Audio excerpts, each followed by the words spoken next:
पढ़ेंगे सिटीजनशिप। ठीक है, आज हम पढ़ेंगे कि सिटीजनशिप क्या होती है। जो हमारी सिटीजनशिप है वो हमारी आर्टिकल जो हमारा ये है आर्टिकल 5 से 11 तक आती है, और जो हमारे संविधान का पार्ट 2 है उसके अंदर हमें सिटीजनशिप रखी है। ठीक है, जो हमारी सिटीजनशिप है वो सिंगल सिटीजनशिप है। ठीक है, और जो हमारी सिटीजनशिप थी वो हमें कहाँ से ली है, हमने ब्रिटेन से ली है। ठीक है, और जो हमारी सिटीजनशिप है वो 1955 में पहली बार लागू हुई थी। ठीक है, और जो हमारी सिटीजनशिप है वो एक बार अमेंड हुई। ठीक है, और जो हमारी सिटीजनशिप है वो हम 5 तरह से ले सकते हैं, और जो हमारी सिटीजनशिप है वो हम मतलब कि 3 तरह से गिव अप कर सकते हैं, मतलब हमारी 3 तरह से चली जाती है। ठीक है, और अब हम पढ़ते हैं कि मतलब हमारे देश में 2 तरह के लोग होते हैं। जैसे एक तो जो बाहर से आए हुए हैं जिनके पास सिटीजनशिप नहीं है, और एक वो है जिनके पास सिटीजनशिप है। वो अलाइन होते हैं। ठीक है, एलाइज होते हैं। ठीक है, अब हम पढ़ते हैं मतलब कि जो सिटीजनशिप है मतलब जिनको मिलती है उनको क्या क्या अधिकार होते हैं। ठीक है, जैसे आपको ये हमारा मैप दिख रहा है। ठीक है, जो हमारी सिटीजनशिप है मतलब कि जो भारत में लोग रहते हैं उनको सिटीजनशिप मिली है। ठीक है, और जो बाहर से विदेश से हैं, एलाइज हैं, उनको सिटीजनशिप नहीं मिली है, क्योंकि बाहर से जो लोग आते हैं, ठीक है, वो जरूरी नहीं कि हमारे देश के हित के लिए काम करेंगे, जरूरी नहीं कि उनसे हमारे देश का बेनिफिट होगा। ठीक है, और जो सिटीजनशिप मिलती है जो हमारे देश के अपने लोग हैं उनको विशेष अधिकार मिलते हैं। वो विशेष अधिकार क्या मिलते हैं, जैसे कि वो हमारे मतलब कि वोटिंग का राइट होता है उन्हें, और वो किसी भी बड़ी पोस्ट पर रह सकते हैं, मतलब किसी बड़ी पोस्ट पर रह सकते हैं या ठीक है, और जो हमारे एलाइज होते हैं उनके लिए क्या होता है कि वे आए घूम कर चले जाए या रह ले हमारे देश में, या फिर कोई काम अपना काम वाम कर ले। ठीक है, ये मिलते हैं हमारे एलाइज को, राइट मिलते हैं। जो हमारे सिटीजनशिप है वो तो मैंने आपको बता ही दिया, 1955 में पहली बार आया था हमारे देश में। ठीक है, और अब हम पढ़ते हैं, थोड़ा सा और जान लेते हैं। जो हमारी मैंने पहले ही बता ही दिया है, जो सिटीजनशिप है वो हमारे देश की सिंगल सिटीजनशिप है।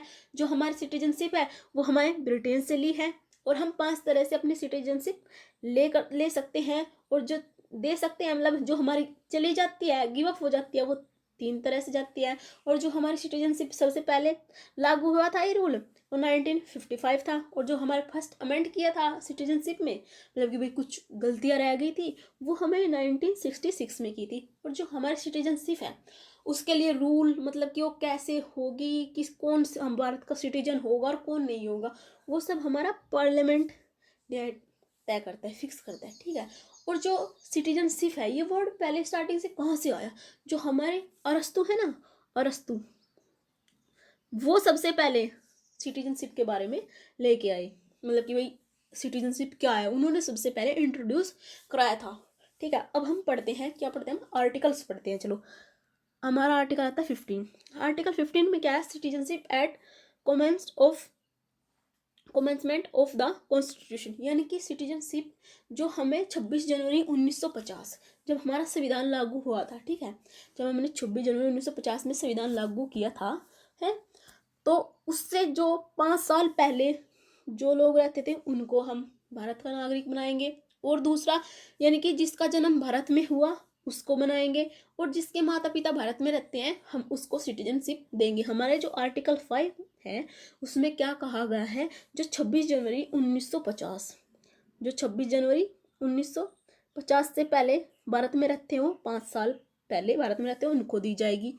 या फिर जिनका जन्म भारत में हुआ होगा मतलब माता पिता का, उनको सिटीजनशिप दी जाएगी, और जिनका भारत में जन्म हुआ होगा उनको सिटीजनशिप दी जाएगी। और जो हमारा आर्टिकल 6 है, ठीक है, जो हमारा आर्टिकल 6 है और 7 है, मतलब ये पहले ये आर्टिकल जो हमारे 6 और 7 है ये हमारे तब के लिए है, मतलब कि जब कोई भारत में आ रहा था और कोई पाकिस्तान में जब जा रहा था, जब भारत और पाकिस्तान का डिवीज़न हुआ था।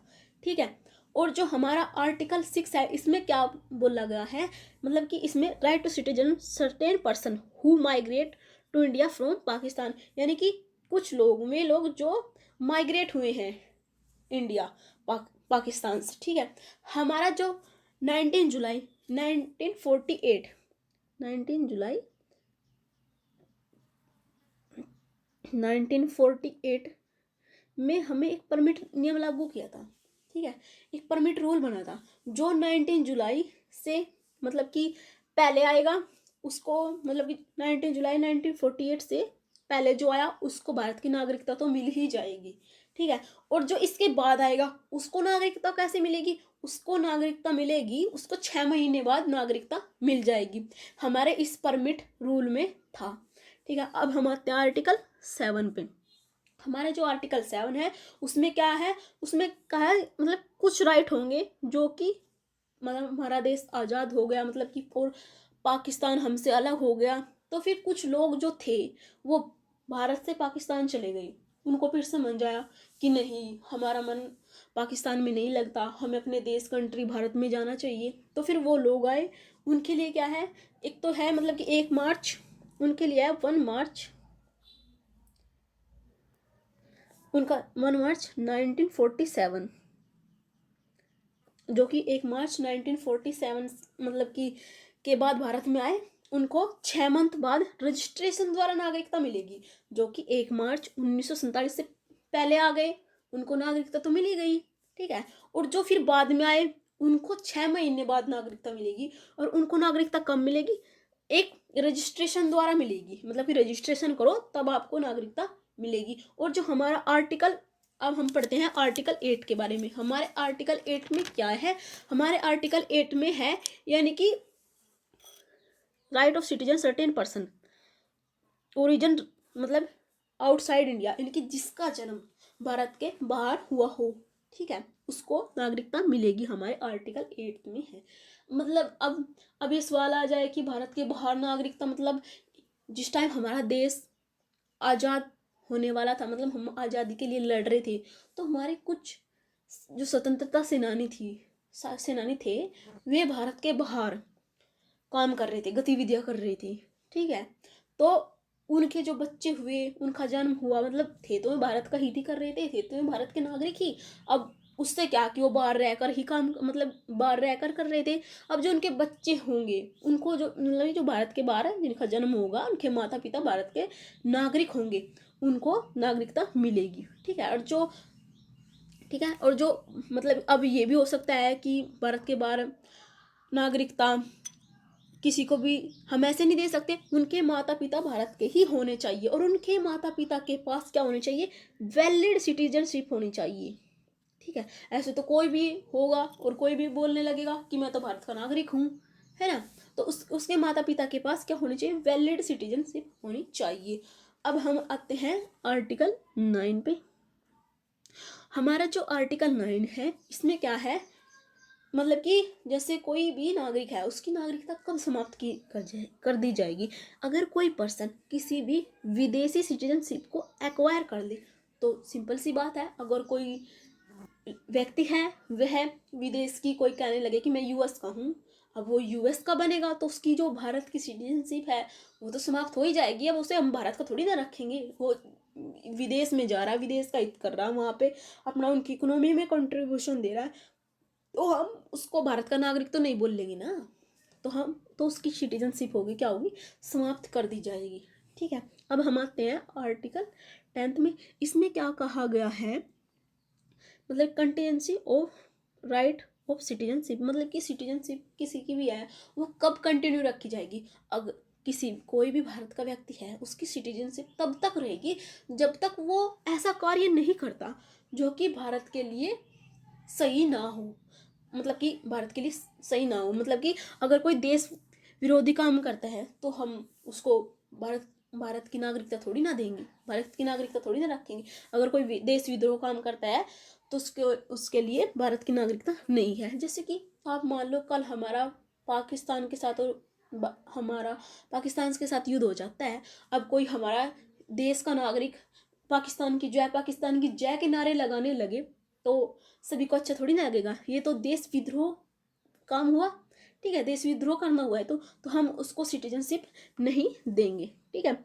अब हम आते हैं आर्टिकल 11 में, ठीक है। जो हमारा आर्टिकल 11 है इसमें क्या कहते हैं, इसमें कहते हैं कि जो सिटीजनशिप है उसको रेगुलेट कौन करेगा, उसको कौन फिक्स करेगा, ठीक है, कि सिटीजनशिप ये होनी चाहिए, इसको सिटीजनशिप देनी चाहिए, ये सब कौन फिक्स करेगा? ये सब करेगा जो हमारा पार्लियामेंट है, ठीक है। पार्लियामेंट ही हमारा डिसाइड करेगा कि सिटीजनशिप किसको देनी चाहिए, कौन भारत का सिटीजन होना चाहिए। जो इस हम और हमारी सिटीजनशिप है ना, मतलब कि ये 3 बार सुधार हुई। एक तो 1986 में हुई, ठीक है, एक हुई 1992 में, मतलब कि बहुत सारी कुछ कमियां थी, ठीक है, एक 2003 में हुई, ठीक है। और अब हम देखते हैं मतलब कि जन्म के आधार पर अब हम देखते हैं किस किस तरह किसी को सिटीजनशिप दी जाती है। मतलब कि कुछ को जन्म के आधार पर दी जाएगी। जन्म के आधार पर हमारी सिटीजनशिप 1986 से फिक्स हुई थी। वंश के आधार पर दी जाएगी, पंजीकरण के आधार पर दी जाएगी, और मतलब कि किसी की हमने भूमि को एक्वायर कर लिया उसके आधार पर दी जाएगी। चलो अब हम ये अच्छे से पढ़ते हैं कि सिटीजनशिप किसको कब दी जाएगी, मतलब कि, ठीक है। देखो, हम 5 तरह से सिटीजनशिप देते हैं, मतलब कि 5 तरह से, अगर जो कोई इन 5 चीज़ों को फुलफिल करता है, इन कंडीशन को, तो उनको हम सिटीजनशिप दे देंगे, ठीक है। देखो, अब किसी का नंबर 1, किसी का जन्म भारत में हुआ हो, ठीक है, 1986 के बाद 1986 के बाद किसी का जन्म भारत में हुआ हो, हम उसको सिटीजनशिप दे देंगे, ठीक है। और मतलब कि 2006 में कोई भारत का नागरिक, मतलब कि जन्म के आधार पर नागरिकता दे देंगे। और हमारा 2003 में क्या था, हमने ये रूल बनाया था, 2003 में ये रूल बनाया था, अगर किसी का जन्म भारत के बाहर होता है, ठीक है, और उसके माता पिता के पास ना, उसके माता पिता के पास वैलिड डॉक्यूमेंट होने चाहिए कि वह भी भारत का सिटीजन है, तो हम उसको सिटीजनशिप देंगे, पहली। और दूसरा क्या है, दूसरा ये है वंश के आधार पर, मतलब कि जैसे किसी के माता पिता हैं, ये हमारा रूल आया था 1992 में, अगर किसी के माता पिता हैं, वो भारत के बाहर रहते हैं, ठीक है, वंश के आधार पर, और उसका जन्म बाहर होता है, तो उसके आधार पर सिटीजनशिप दी जाती है। और वंश, पहले तो वंश के आधार पर सिर्फ पिता पिता के वंश को गिना जाता था। अब जो है, जो 1992 से उसके मतलब कि उसकी माता के वंश के आधार पर भी सिटीजनशिप दी जा सकती है, ठीक है। और आर्टिकल 3 है, मतलब पंजीकरण, बाय रजिस्ट्रेशन, यानी कि कोई भी व्यक्ति 7 साल तक भारत में रहता है तो उसे रजिस्ट्रेशन द्वारा दी जाएगी सिटीजनशिप। और अब है 4, नेचुरलाइजेशन मतलब कि कोई भी व्यक्ति 10 साल से भारत में रह रहा हो, उसे भारत की कला का अच्छा ज्ञान हो, मतलब ठीक है, विज्ञान का अच्छा ज्ञान हो उसको, और भारत की भाषाएं जानता हो, एक भाषा, कोई सी भी एक भाषा जानता हो, तो हम उसको भी सिटीजनशिप दे देंगे। और हम फिर आता है नंबर 5 में क्या है, हमने कोई भी एरिया को एक्वायर कर लिया, जैसे सिक्किम को किया था 6 मई को हमने, ठीक है, 6 मई 1975 में हमने सिक्किम को एक्वायर कर लिया था। और जो फिर सिक्किम के जितने भी लोग हैं, जब हमने किसी भी बाहर की मतलब कि टेरिटरी को अपने कंट्री में मिला लिया, जो उसके लोग होंगे, सिंपल सी बात है, तो हम उनको भी भारत की नागरिकता देंगे। अब हम देखते हैं भारत की नागरिकता हम किन तरह से त्याग कर सकते हैं, ठीक है। 3 तरह से भारत की नागरिकता चली जाती है। एक तो अगर कोई भारत का नागरिक है, पहले इंडिया का नागरिक है, फिर किसी और अदर कंट्री की वो नागरिकता ले ले, ठीक है, एक तो उसके आधार पर दी जाती है भारत की नागरिकता। और दूसरी है, मतलब कि अगर कोई पागलपंती है, ये देखो कोई पागल हो जाए, फिर मतलब जैसे कोई व्यक्ति पागल हो गया, मतलब कि कोई बाहर विदेशी कोई प्रेसिडेंट आया भारत में घूमने, ठीक है, तो फिर कोई भी व्यक्ति है उसके साथ कुछ अभद्र व्यवहार करता है, तो वो बोल लेगा कि देखिए तुम्हारे देश के कैसे सिटीजन है। तो हम ऐसे लोगों को सिटीजनशिप नहीं दे सकते, जिसको खुद ही नहीं पता कि क्या करना क्या नहीं करना, तो हम उसको सिटीजनशिप नहीं दे सकते। जो या फिर ऐसा कोई व्यक्ति जो देश विद्रोह वाले काम करता, हम उसको भी सिटीजनशिप नहीं दे सकते। अब आता है थर्ड, अगर किसी ने हमने नेचुरलाइजेशन बताया था, नेचुरलाइजेशन में कैसे सिटीजनशिप ली जाती है। अगर कोई मतलब कि कोई सिटीजनशिप ले ले, वो भी गलत तरीके से, तो वो उसकी भी सिटीजनशिप चली जाएगी। अब हम करते हैं, सारे आर्टिकल को रिवाइज करते हैं, क्या क्या किसमें क्या क्या है, ठीक है।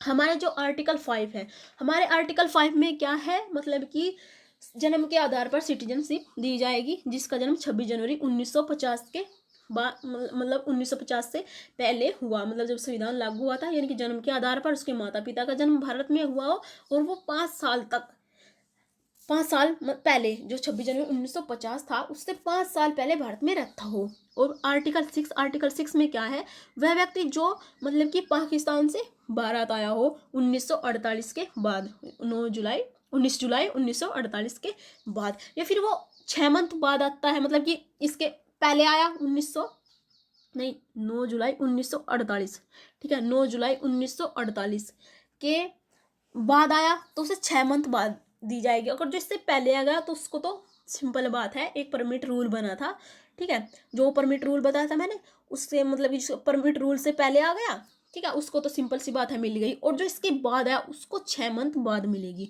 और फिर है आर्टिकल 7 में क्या है, वे व्यक्ति जो मतलब कि भारत और पाकिस्तान का डिवीज़न हुआ था, जो पाकिस्तान में चले गए थे, ठीक है, और जो पाकिस्तान में फिर वापस आए, मतलब भारत में वापस आए, तो उनको जो हमारी नागरिकता देंगे 6 मंथ बाद देंगे, वो भी रजिस्ट्रेशन करने के लिए बोलेंगे, रजिस्ट्रेशन करेंगे तब उनको नागरिकता मिलेगी। अब हमारा है आर्टिकल 8। हमारे आर्टिकल 8 में क्या है, यानी कि भारत के बाहर कोई भी रहता हो और उसका जन्म हुआ हो, मतलब कि भारत के बाहर उसके माता पिता रहते हो, ठीक है, और माता पिता के वैलिड डॉक्यूमेंट हो, उनको वैलिड सिटीजनशिप मिली हो, तो सिंपल सी बात है, अगर उस बच्चे का जन्म बाहर होता है तो हम उसको भी नागरिकता दे देंगे। ये हमारा आर्टिकल 8 में है। और हमारा आर्टिकल 9 में क्या है, यदि कोई विदेशी नागरिकता को ले लेता है तो हम हमारी जो भारत की नागरिकता है हम उसको ख़त्म कर देंगे।